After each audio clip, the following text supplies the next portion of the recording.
Let's clap it up and make some noise for our next poet, y'all, SammyB.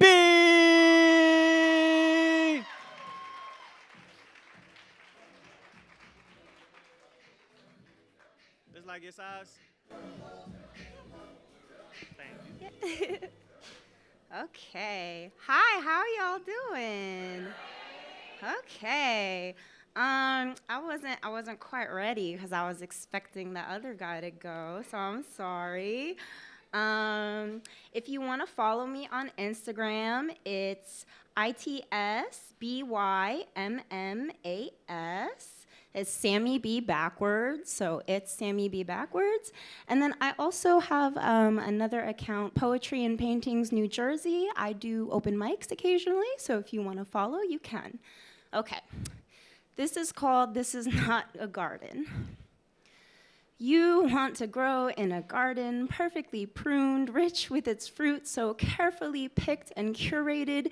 You want to be glorious and growing under the care of a gardener, tending to your petals and leaves, contained and confined and content on your little lot of land. But we are just wildflowers blooming from the dirt, flourishing at first, rosy-cheeked with wonder, only to be stepped on by an unnoticing passerby's foot. You see, if you are not strong enough to survive here, you must simply grow again. If your roots do not dig deeply enough into the earth, you may find yourself too loose to be firmly planted in the ground. If your petals are too delicate to withstand the beating down of the harsh sun's rays right after the rain's relentlessness, you may dry up or drown. If your leaves cannot take the creeping, crawling of bugs that live to eat you alive, you will not thrive here.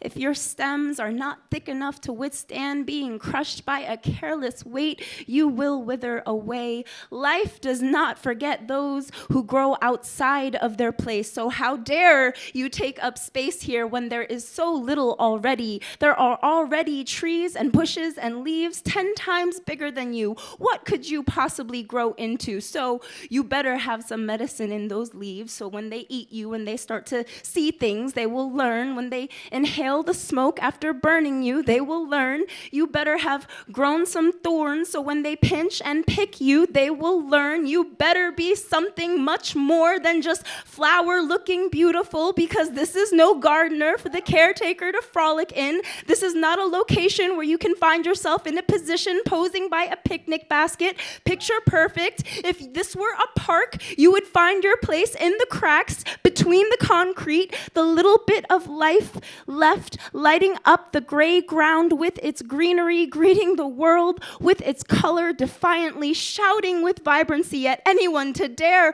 look at its beauty, and someone would still come to step on you or pick you. So you better bloom.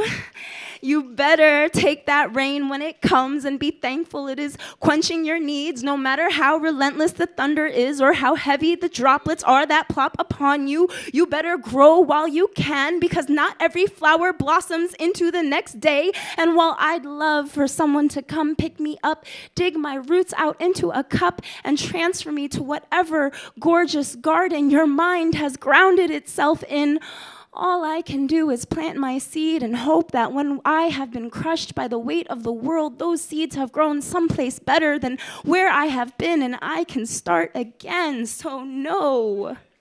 This is not garden, but I am growing. This is not garden, but I am showing the fruits of my labor. This is not garden. I have no caretaker, no gardener. No one will ever come to water me or give me plants food or change my soil. That is ridiculous, but I am so thankful that I have grown out here instead of in a garden, that I have planted my seeds so many times and I have wandered out so far. I have now found myself in a wildflower field, and I can stretch for miles and miles, coloring the grass with my gorgeous petals and my green leaves, filling the sky with the fragrance that can only be medicine, with dozens of other wildflowers and berries and trees, all beautiful and unique and blooming. This is not a garden, no.